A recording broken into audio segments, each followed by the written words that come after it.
देखो अब इसके बाद आगे देखो शिक्षा की परिभाषा है। तो सबसे पहले देखो शिक्षा की परिभाषाओं में सबसे पहले स्वामी विवेकानंद के अनुसार, स्वामी विवेकानंद स्वामी विवेकानंद के अनुसार, स्वामी विवेकानंद के अनुसार मनुष्य में, स्वामी विवेकानंद के अनुसार मनुष्य में अंतर्निहित, मनुष्य में अंतर्निहित, मनुष्य में अंतर्निहित, मनुष्य में अंतर्निहित, मनुष्य में अंतर्निहित, अंतर्निहित पूर्णता, पूर्णता, अंतर्निहित पूर्णता की अभिव्यक्ति, की अभिव्यक्ति, मनुष्य में अंतर्निहित पूर्णता की अभिव्यक्ति ही शिक्षा है। ये किसने कहा था? स्वामी विवेकानंद। मनुष्य में अंतर्निहित पूर्णता यानी अंतर्निहित ज्ञान की अभिव्यक्ति करना ही क्या है? मनुष्य के अंतर्निहित ज्ञान की अभिव्यक्ति करना ही क्या है? शिक्षा है। ठीक है, तो मनुष्य में अंतर्निहित पूर्णता की अभिव्यक्ति करना ही शिक्षा है। आगे लिखो, महात्मा गांधी के अनुसार, महात्मा गांधी के अनुसार, ठीक है, तो महात्मा गांधी ने क्या कहा था भाई? इन्होंने कहा था कि जो मनुष्य होता है, मनुष्य के शरीर, मनुष्य के शरीर मस्तिष्क आत्मा के, देखो मनुष्य के शरीर, मनुष्य के शरीर मस्तिष्क, मनुष्य के शरीर मस्तिष्क, मनुष्य के शरीर मस्तिष्क, मस्तिष्क, मनुष्य के शरीर मस्तिष्क व आत्मा के सर्वोत्तम ज्ञान को शिक्षा कहते हैं, शिक्षा कहते हैं। आत्मा के सर्वोत्तम ज्ञान को क्या कहते हैं? शिक्षा। लिख लो इसको, लिख लिया? सही में लिख रहा है? ठीक है, तो दोनों परिभाषा याद रखना। पहले लास्ट बार यहीं से एक क्वेश्चन आया था, उसको मैं अभी बताऊंगा। लास्ट बार एग्जाम दिया था, किसी ने दिया था ना? उसने दिया था, एक लड़की बेटी को दी, हो गई क्या? हाँ वो, हाँ मुझे बताया था कि किस किस ने एग्जाम दिया था। बहुत सारे बैठे, पर पता जो जिसने मेरे को बताया एक्टिव जो थे ना कि हाँ मैंने एग्जाम दिया है, उनके बारे में पता होता है ना उस हिसाब से। ठीक है, तो आत्मा के सर्वोत्तम ज्ञान को शिक्षा कहते हैं। अब देखो इधर, अरे समझना बात को, इन्होंने महात्मा गांधी ने बेसिक और बुनियादी, ठीक है, हाँ, तो महात्मा गांधी ने बुनियादी शिक्षा, महात्मा गांधी ने बुनियादी शिक्षा प्रणाली, बुनियादी शिक्षा प्रणाली, हाँ, महात्मा गांधी ने बुनियादी शिक्षा प्रणाली की अवधारणा दी, की अवधारणा प्रस्तुत की तथा बुनियादी शिक्षा प्रणाली की अवधारणा प्रस्तुत की तथा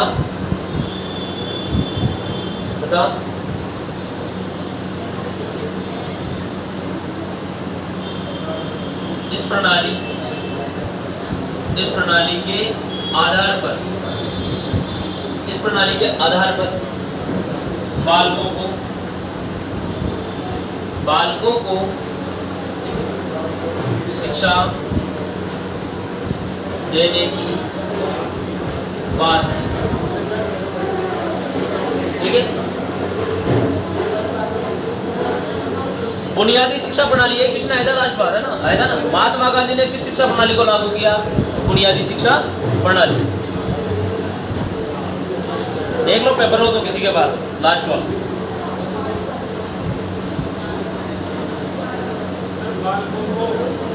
हाँ हाँ शिक्षा देने की बात। तो बुनियादी शिक्षा प्रणाली महात्मा गांधी ने लागू की। किसने लागू की? महात्मा गांधी। बुनियादी शिक्षा प्रणाली।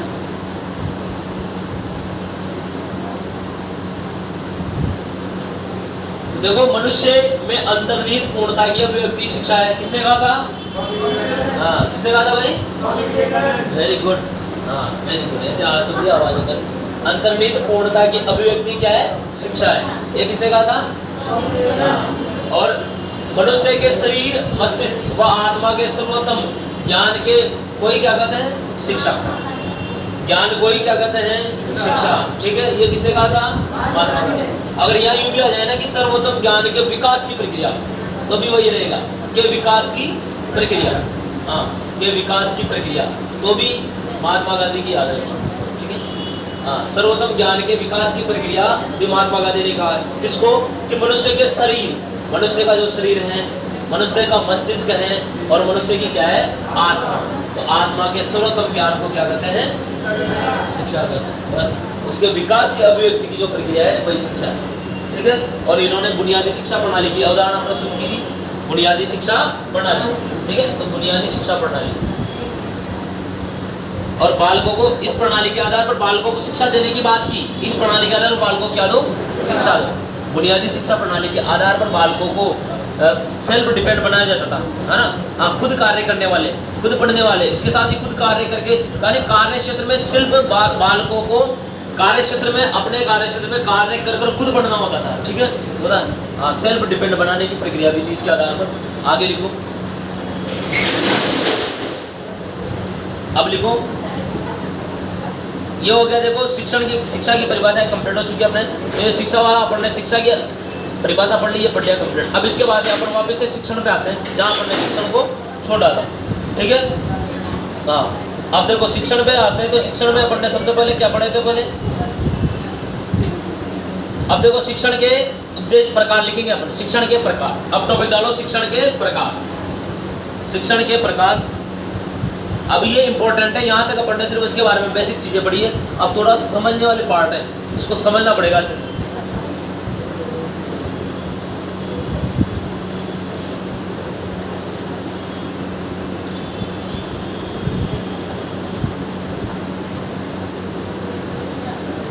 शिक्षण के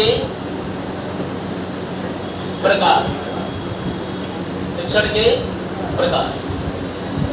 देखो, सामान्य रूप से शिक्षण 3 प्रकार का होता है। शिक्षण जो होता है 3 प्रकार का: ज्ञानात्मक, भावात्मक और क्रियात्मक।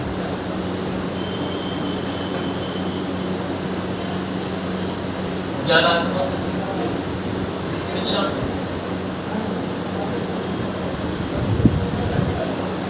भावात्मक शिक्षण और क्रियात्मक शिक्षण। देखिए इधर, अब एक एक को समझेंगे भाई। वापस अपन शिक्षा वाले को पढ़ के शिक्षण में आ चुके हैं। यानी शिक्षण में मैंने शिक्षा को इसलिए पढ़ाया कि तुम्हें पता होना चाहिए भी शिक्षा कितने प्रकार की है, शिक्षा के बारे में क्या परिभाषा है। तो शिक्षा वाला पार्ट पढ़ लिया अपन ने। अब देखो इधर, तो शिक्षण के प्रकार में सबसे पहले ज्ञानात्मक शिक्षण। सबसे पहले बात करेंगे अपन किसकी? ज्ञानात्मक शिक्षण की। तो देखो, ज्ञानात्मक जो शिक्षण होता है, यानी ज्ञान, समझना बात को ध्यान से, शब्दों को समझना। ज्ञानात्मक, ज्ञान को ग्रहण करने वाला, ज्ञानात्मक। ये ज्ञानात्मक उद्देश्य से जुड़ा हुआ है। किससे? ज्ञानात्मक उद्देश्य पढ़ाऊंगा मैं तुम्हें। तो शिक्षण के प्रकार में सबसे पहले ज्ञानात्मक शिक्षण। इस प्रकार का जो शिक्षण होता है, देखो ये जो शिक्षण होता है, ये बालकों के ज्ञान के स्तर से, कौन से स्तर से? ज्ञान के स्तर से जुड़ा है। ज्ञानात्मक शिक्षण बालकों के ज्ञान के स्तर से जुड़ा है। कौन से स्तर से? ठीक है, तो ज्ञान का स्तर देखो, सबसे पहले किसी ज्ञान को अपन क्या करते हैं? ग्रहण करते हैं। क्या करते हैं? ज्ञान को ग्रहण करने के लिए अपन क्या करते हैं? ज्ञान, जैसे कोई संरचना, कोई चीज आपने देखी, तो सबसे पहले उसको अपन देखते हैं, पहचानते हैं, याददाश्त में उसको याद रखते हैं, यही करते हैं। तो देखो, किसी चीज को जानना, किसी चीज को क्या करना? जानना। देखो, जानना, पहचानना, जानना, पहचानना। ठीक है, जानना, पहचानना, उसके बारे में याद करना और याद करना, ये सब किसमें आता है? ज्ञान में। किसमें आता है ये? जानना, पहचानना और याद करना, ये सब किसमें आते हैं? ज्ञान में। और इस प्रकार से हम ज्ञान के स्तर को बढ़ाते हैं। क्या करते हैं? ज्ञान के स्तर को बढ़ाते हैं। ये इसको कैसे समझ में आ रहा होगा मेरे देश में? ये कैसे पढ़ रही है? इधर से समझ आ रहा है, दिख रहा है अच्छे से, बढ़िया दिख रहा है। थोड़ा इधर बैठ जाए, बहुत सारी आसानी से, कम से कम दिखना तो चाहिए ना आपको, क्योंकि काम वाली चीज चल रही है ना, इस पर ध्यान देना। ठीक है भाई? तो देखो, ज्ञान के स्तर, ज्ञानात्मक शिक्षण के द्वारा ज्ञान के स्तर को बढ़ाया जाता है, जहां पर बालक क्या करता है? किसी चीज को जानता है, पहचानता है, याद करता है। ठीक है? इसके बाद प्रत्यय स्मरण करता है, और इसके बाद प्रत्याभिज्ञान करता है। अब इन दोनों चीजों को समझना। देखो इधर, ये दोनों इंपॉर्टेंट चीजें समझना। ज्ञान के स्तर का, जैसे मेरे द्वारा मुझे किसी ने बताया कि ये चीज ये है, ठीक है, मैं इसके बारे में नहीं जानता था, लेकिन क्लास में से किसने कहा कि सर ये कूलर होता है, इसके द्वारा हवा मिलती है। ठीक है, पीछे बैठा उस लड़के ने मेरे को बताया, हाँ। अब मुझे थोड़ी पता, तो मैंने सबसे पहले क्या किया? ज्ञान को सबसे पहले मुझे क्या हुआ? देखो, सबसे पहले मुझे ज्ञान नहीं था इसके बारे में, उसने मेरे को बताया, तो मैंने क्या सोचा? मुझे ज्ञान मिला, नया सीखने को मिला। जब नया सीखने को मिला तो मैंने इसको सीख लिया, ज्ञान का हो गया कि हाँ ये चीज है। अब ये चीज मेरे को, कहीं मेरे दोस्त के पास जाता हूँ और वहां में मुझे ऐसी दिखाई देती है, मैं उसको देख करके क्या करूंगा? उसको देख करके मैं पहचानूंगा कि हाँ उस क्लास में लड़के ने कहा था कि वो एक कूलर था, तो मैंने उस चीज को पहचान लिया। ठीक है? तो पहचानना, याद करना, ज्ञान प्राप्त करना और प्रत्यास्मरण करना, किसी चीज के बारे में बाद में जाकर सोचना। ठीक है? कि यार वहां वो चीज देखी थी, वो क्या थी, उसका प्रत्यास्मरण, इमेजिनेशन करना।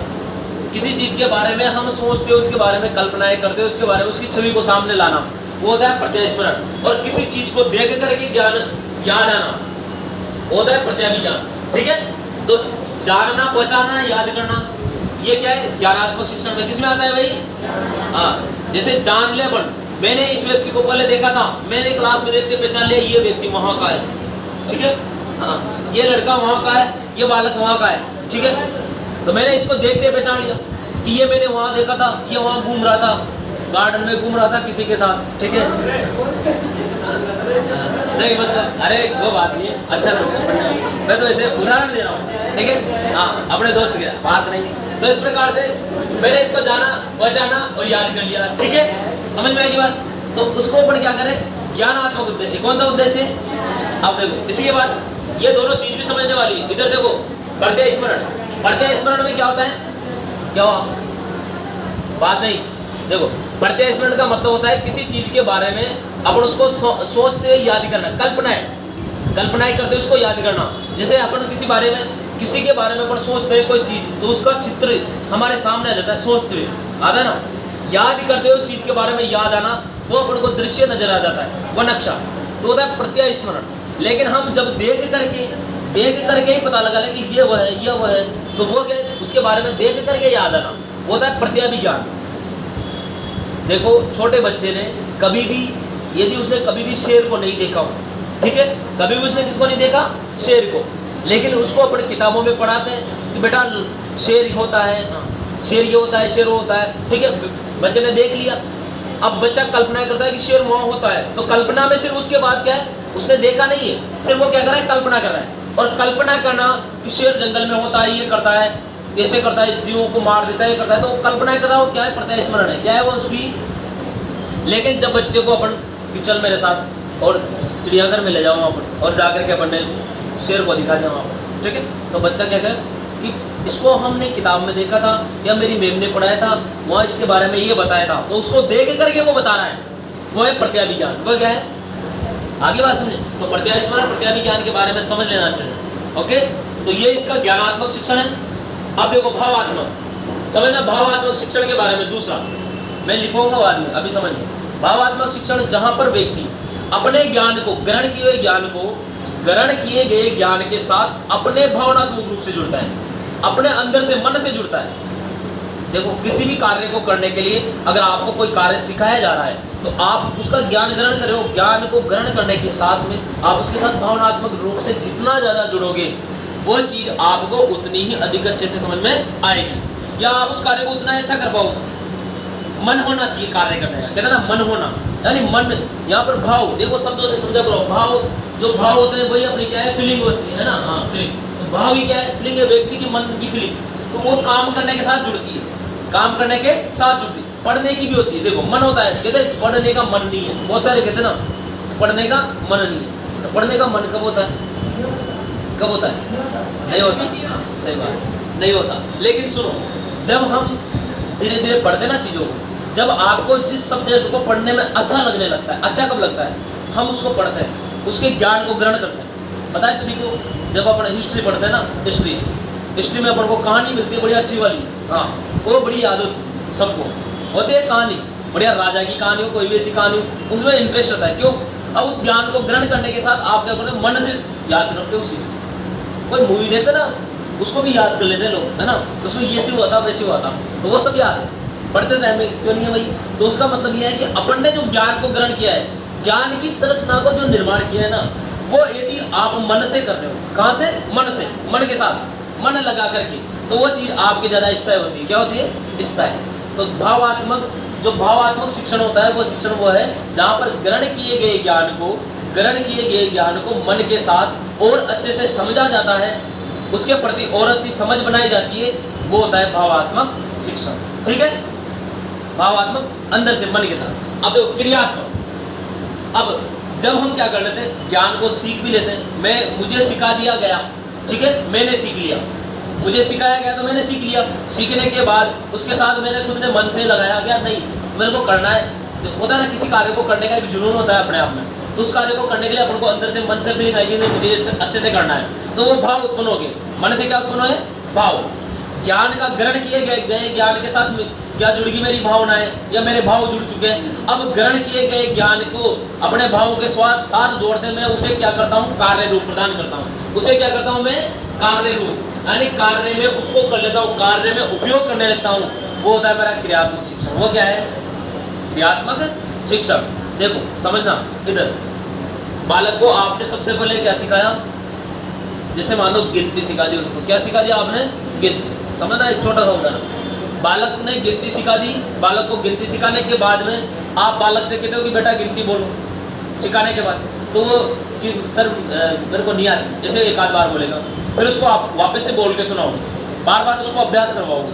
अभ्यास करवाने के बाद में जब बच्चा घर पे जाएगा, और घर पे जाने के बाद उसके घर पे जैसे कोई भी आजकल मेहमान आते हैं, बेटा क्या आता है तुझे, ये चलो ये सुना, ABCD सुना, है ना, ये सुना दे, वो सुना दे, ऐसे करते हैं ना छोटे बच्चों से।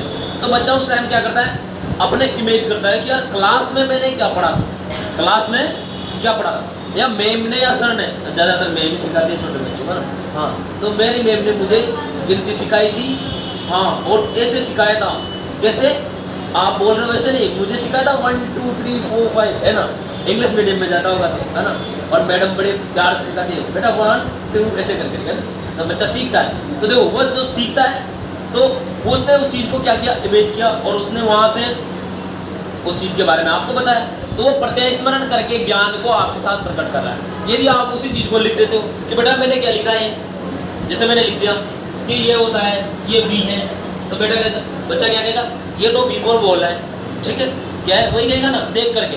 तो ये होता है प्रत्यय भी ज्ञान हो गया, दोनों चीज़ें हो गई। तो यहाँ पर जब इन सब चीज़ों को सीख करके भावनात्मक रूप से अंदर से जुड़ करके, फिर आप उससे कहो कि ले ये कॉपी ले और ये पेन ले और लिख, इसमें लिख, अपन उसको प्यार से करें, हाँ ऐसा नहीं कि डांट के, प्यार से लिखवाए, फिर वो लिखेगा। तो लिखते हुए इन सब चीज़ों को लिखते हुए वो आपके सामने ला रहा है, तो क्रियात्मक रूप दे दिया। ग्रहण किए गए ज्ञान को भावात्मक रूप से जोड़ते हुए उसको क्रियात्मक रूप से कार्य प्रदान करना ही पूरा शिक्षण होता है। कौन सा, ज्ञानात्मक, भावात्मक और क्रियात्मक, ये शिक्षण के प्रकार है। सबसे पहला लिखो ज्ञानात्मक शिक्षण, सबसे पहला लिखो भाई ज्ञानात्मक शिक्षण।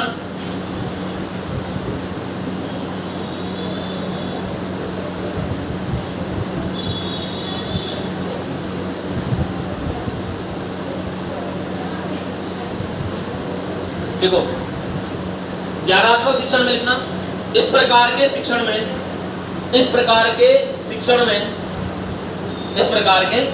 में सबके लिए इंपॉर्टेंट है टॉपिक। इस प्रकार के शिक्षण में नए ज्ञान को ग्रहण किया जाता है इस प्रकार के शिक्षण में नए ज्ञान को ग्रहण किया जाता है, नए ज्ञान को ग्रहण किया जाता है तथा उसके प्रति पहचान बनाई जाती है, तथा उसके प्रति पहचान बनाई जाती है, पहचान बनाई जाती है, पहचान बनाई जाती है। वो प्रत्यय स्मरण, वो प्रत्यय स्मरण, ये लिखना बोर्ड में, वो प्रत्यय स्मरण, वो प्रत्यय स्मरण, ये इधर लिख देता हूं, उधर जाना, इधर प्रत्यय स्मरण, कोई बात नहीं, हाँ और बेटर हूँ, इधर आ जाऊंगा लिखने ना, टेंशन नहीं, ठीक है। वो प्रत्यय स्मरण, वो प्रत्याभिज्ञान करते हुए, प्रत्यय स्मरण वो प्रत्याभिज्ञान करते हुए, प्रत्याभिज्ञान करते हुए,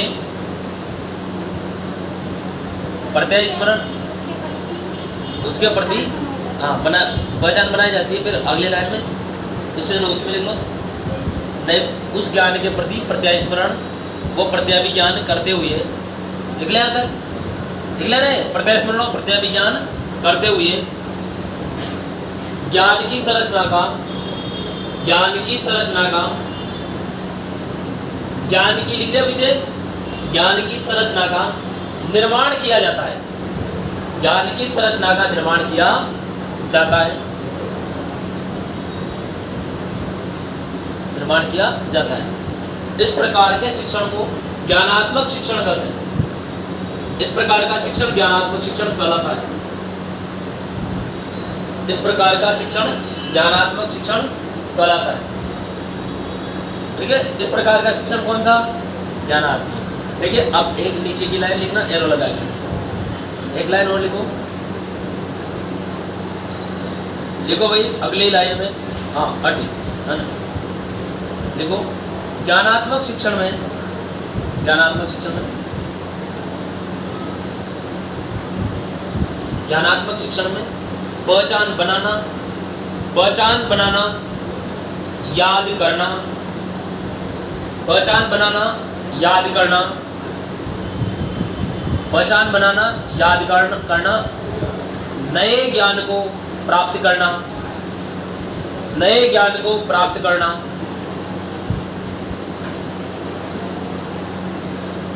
नए ज्ञान को प्राप्त करना, वो जानकारी प्राप्त करना, जानकारी प्राप्त करना आता है। यानी इसके अंतर्गत क्या आते हैं? पहचान बनाना, याद करना, नवीन ज्ञान को प्राप्त करना, ये सारी चीजें किसमें आएगी? ज्ञानात्मक। देखो किसी बालक को आपके द्वारा नई चीज सिखाई जा रही है तो कौन सा उद्देश्य? ज्ञानात्मक उद्देश्य। कौन सा उद्देश्य? बालकों को नवीन ज्ञान सिखाना, कौन सा उद्देश्य? ठीक है।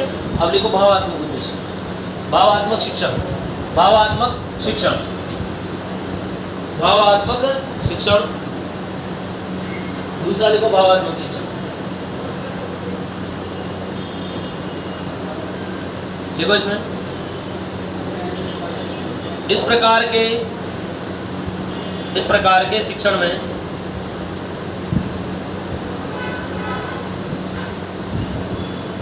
इस प्रकार के शिक्षण में बालकों द्वारा इस प्रकार के शिक्षण में बालकों द्वारा ग्रहण किए गए ज्ञान को, बालकों द्वारा ग्रहण किए गए ज्ञान को, बालकों द्वारा ग्रहण किए गए ज्ञान को भावनात्मक रूप से जोड़ते हुए, भावनात्मक रूप से जोड़ते हुए, भावनात्मक रूप से जोड़ते हुए समझा जाता है, समझा जाता है, भावनात्मक रूप से जोड़ते हुए समझा जाता है। ठीक है। यानी उस ज्ञान को क्या करेगा बालक? अपने मन के साथ जोड़ते हुए, समझा दिया मैंने सारी चीजें, भावनात्मक रूप से जोड़ते हुए सीखता है, ज्ञान प्राप्त करता है। ठीक है। अगले लाइन में लिखो भावात्मक शिक्षण, भावात्मक शिक्षण,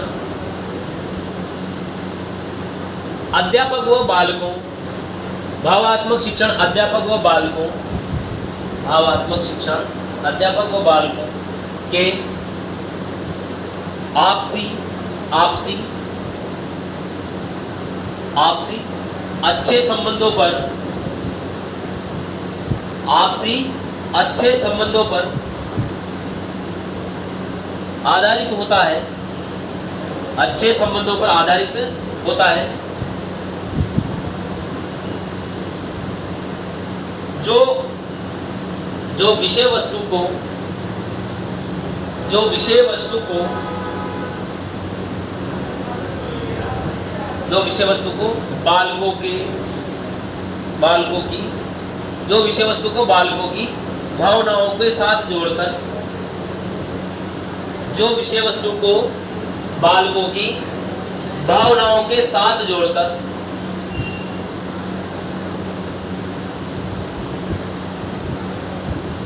शिक्षण करता है।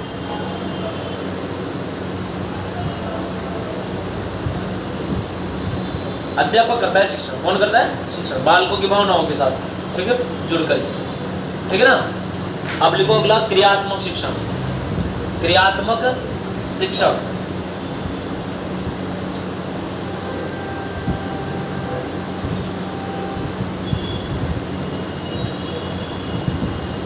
ठीक है। क्रियात्मक शिक्षण में लिखना, देखो, ग्रहण किए गए नवीन ज्ञान, ग्रहण किए गए नवीन ज्ञान, ग्रहण किए गए नवीन ज्ञान, लिखो, लिख लिया? नहीं लिखा? ग्रहण किए गए नवीन ज्ञान को भावनात्मक रूप से जोड़ते हुए, ग्रहण किए गए नवीन ज्ञान को भावनात्मक रूप से जोड़ते हुए कार्य रूप प्रदान करना, हाँ, कार्य रूप, नवीन ज्ञान को भावनात्मक रूप से जोड़ते हुए कार्य रूप प्रदान करना, यानी कार्य करना वैसा ही जो सीखा गया है, ठीक है। ग्रहण किए गए नवीन ज्ञान को भावनात्मक रूप से हुए मन के साथ जोड़ते हुए कार्य रूप प्रदान करना, यानी उसी वैसा ही कार्य करना जो आपने ग्रहण किया है, जो ज्ञान आपने ग्रहण किया है, जो आपने मन से समझा है, ठीक है। भावनात्मक शिक्षण में क्या करते हैं? समझ लेते हैं। तो देखो, ग्रहण किए गए ज्ञान को समझ करके फिर कार्य करना, ठीक है, समझ करके फिर क्या करना? कार्य, वो होता है क्रियात्मक शिक्षण। कौन सा? देखो, हमने पहले समझा है, पढ़ा है, पढ़ने के बाद, सीखने के बाद, जैसे मैंने सोचा कि यार अध्यापक अच्छी ये है, अध्यापक बनना चाहिए, अध्यापक बनने का बढ़िया फायदे हैं, इसमें ये अच्छी नौकरी होती है, अपने को पढ़ाने में इंटरेस्ट है, मतलब मन से भावना है कि यार पढ़ाना अच्छा लगता है और कार्य भी वही करना है, तो मैं क्या करूँगा? पहले ज्ञान ग्रहण करूँगा, पहले क्या करूँगा? ज्ञान ग्रहण, फिर उसको अपने भावनात्मक रूप से जोड़ूंगा, फिर उस कार्य को कार्य रूप प्रदान करूँगा, ठीक है। कार्य करेंगे वैसा ही, वैसा कार्य करेंगे, तभी आप क्या करोगे? उस कार्य को क्रियात्मक रूप दे पाओगे। कार्य को क्रियात्मक रूप देना यानी कार्य करना होता है, ठीक है भाई। तो ये हो गया अपने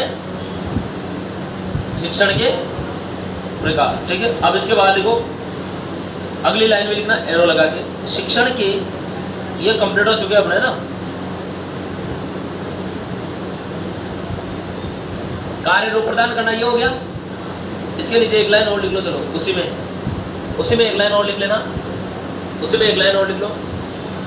क्रियात्मक शिक्षण, क्रियात्मक शिक्षण, क्रियात्मक शिक्षण, क्रियात्मक जो शिक्षण होता है, क्रियात्मक शिक्षण सीखे गए ज्ञान पर, सीखे गए ज्ञान पर, क्रियात्मक शिक्षण सीखे गए ज्ञान पर आधारित होता है, आधारित होता है।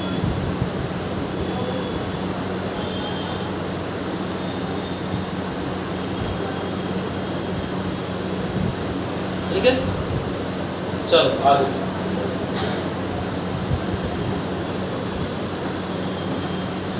आप देखो,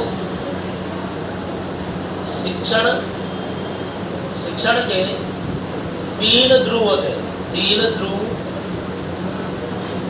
होते हैं। शिक्षण के कितने ध्रुव होते हैं भाई? 3 ध्रुव। और ये तीनों ध्रुव में एक होता है शिक्षक, एक तो कौन सा? शिक्षक। तीन ध्रुवों की अपन बात करें तो शिक्षक, शिक्षार्थी, पाठ्यक्रम। ठीक है,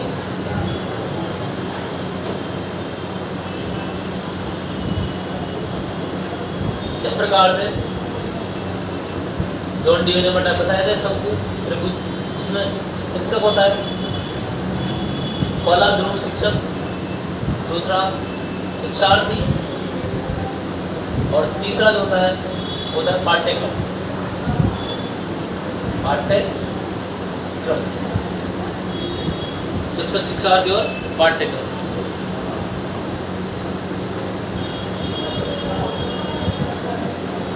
ठीक है, लिख लिया? लिख लो इसको। ऐसा कैसे बना दो ना, ऐसे बने समझ लेना। तीन ध्रुव होते हैं, या तो वो लिख लो या ये लिख लो, इधर वाला कोई दिक्कत नहीं। ये जॉन डीवी ने बताया था शंकु के त्रिभुज के आधार है ना। और ये सामान्य अपन लिख सकते हैं, कैसे भी याद करने अपन को, सिर्फ तीनों याद करने नाम, कैसे भी लिख लो इनको। ऐसा कर लिख लिया? पीछे हो गया?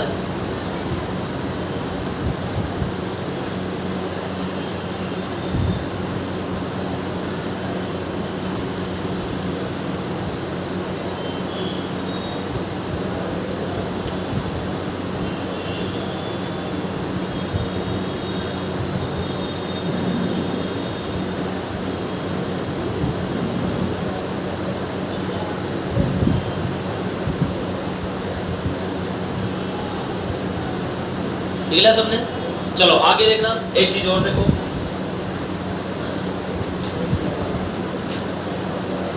शिक्षण के तीन चर होते हैं, ध्यान रखना। तीन चरों वाली प्रक्रिया है, तीन ध्रुवों वाली प्रक्रिया है शिक्षण। कौन सी प्रक्रिया है? हाँ, इधर इधर कौन सी प्रक्रिया है शिक्षण?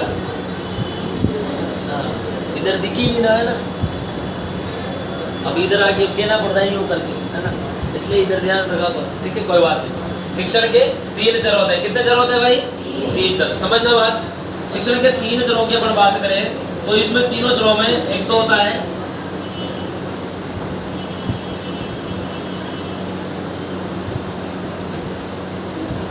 दिख रहा है ना सबको?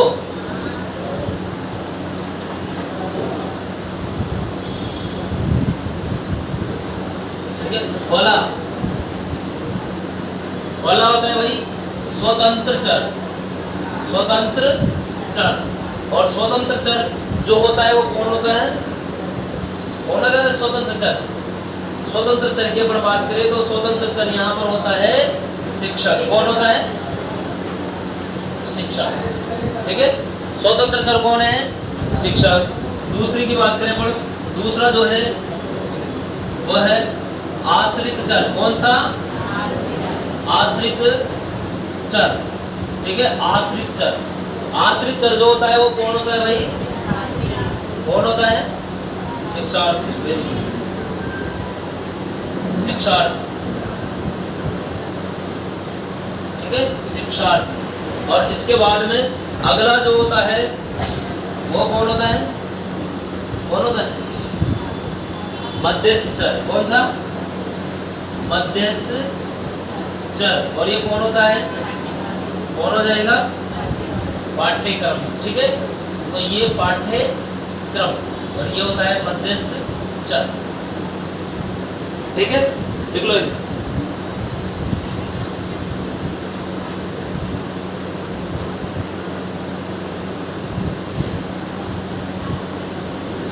याद रखना इसको, इम्पोर्टेंट चीजें ध्यान रखना कि स्वतंत्र चर की बात करें तो स्वतंत्र चर कौन रहेगा? शिक्षक। याद रखना इसको, स्वतंत्र चर रहेगा जो रहेगा शिक्षक। आश्रित चर, आश्रित जो दूसरे पर आश्रित होता है शिक्षार्थी। कौन होता है वह? शिक्षार्थी। और मध्यस्थ चर की अपन बात करें तो मध्यस्थ चर कौन सा? पाठ्यक्रम। ठीक है, तो समझना। देखो, शिक्षण के तीन चरों में स्वतंत्र है, यानी जो खुद स्वतंत्र होता है, पढ़ाने कार्य अपने कार्य को करने के लिए क्या होता है? वह स्वतंत्र होता है। तो स्वतंत्र जो व्यक्ति हो कौन है? शिक्षक। कौन है वह? शिक्षक। आश्रित चर जो आश्रित होता है, पढ़ाने वाले पर क्या होता है, सिखाने वाले पर आश्रित, वो कौन होता है, शिक्षार्थी। और मध्यस्थचर जो मध्यस्थता करता है, जिसकी सहायता होती है, जिसका प्रयोग सहायता के रूप में लेते हैं, ठीक है, साधन के रूप में, वो क्या है, पाठ्यक्रम। वो क्या है, पाठ्यक्रम। आगे बात समझे, ये इंपॉर्टेंट चीज है, यहाँ से क्वेश्चन बन सकता है इस बार कि या तो पूछ ले कि ध्रुव क्या होते हैं ना, ध्रुव, या तो ये ध्रुव के तीन ध्रुव होते हैं, ठीक है, या तीन चर होते हैं, तीन ध्रुव या तीन चर। और इनमें ध्रुव में अपन को सिर्फ ये याद रखना है, शिक्षक, शिक्षार्थी और पाठ्यक्रम, ठीक है। और इसमें स्वतंत्र चर, आश्रित चर और मध्यस्थ चर, ठीक है भाई, कर लोगे यार? हाँ सर, कर लेंगे। चलो अब इसके बाद अगला जो अपना है फोटो,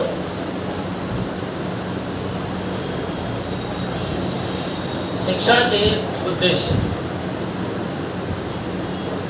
शिक्षण के उद्देश्य, और शिक्षण के उद्देश्यों की अपन बात करें तो शिक्षण के उद्देश्यों का जो वर्गीकरण किया था वो किया था बी.एस. ब्लूम ने। किसने किया था, बी.एस. ब्लूम ने। अपन यहाँ पढ़ेंगे उसको, बी.एस. ब्लूम के अनुसार शिक्षण उद्देश्यों का वर्गीकरण,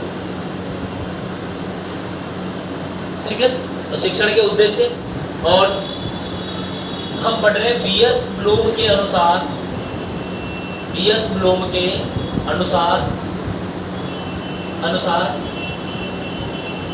शिक्षण उद्देश्यों का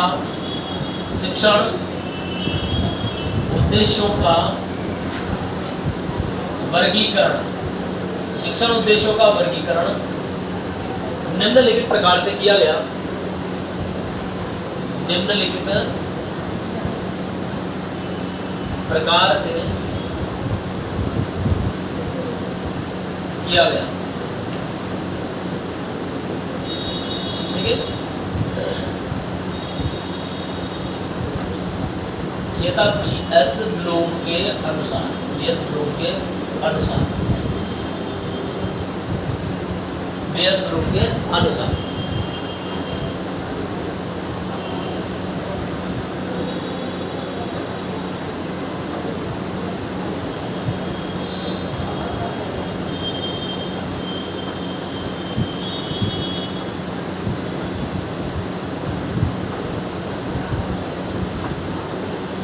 देखो जरा, तो बी.एस. ब्लूम के अनुसार शिक्षण उद्देश्यों का जो वर्गीकरण किया गया, देखो शिक्षण के उद्देश्य क्या थे, यानी वो उद्देश्य जिनकी सहायता से शिक्षण कार्य को और अधिक बेहतर बनाया जाता है, वो थे शिक्षण में काम आने वाले उद्देश्य।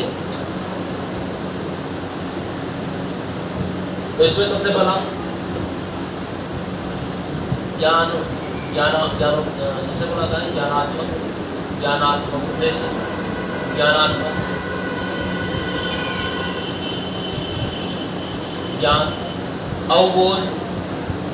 अवबोधात्मक।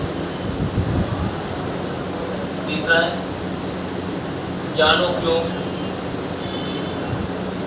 चौथा है विश्लेषण। पांचवा है संश्लेषण, और छठा है मूल्यांकन, ठीक है। ये 6 उद्देश्यों के बारे में इसने वर्गीकरण किया, किसने, बी.एस. ब्लूम ने।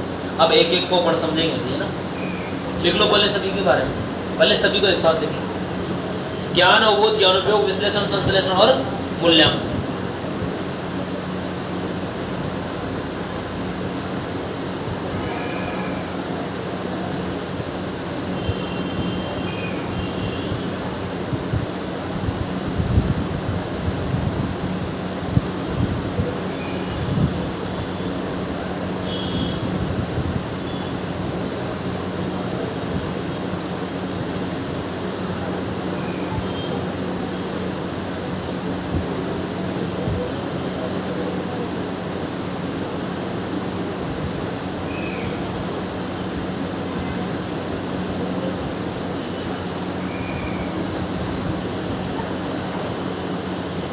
देखो जरा, लिख लिया सबने, ये लिखा, इधर लिख लिया।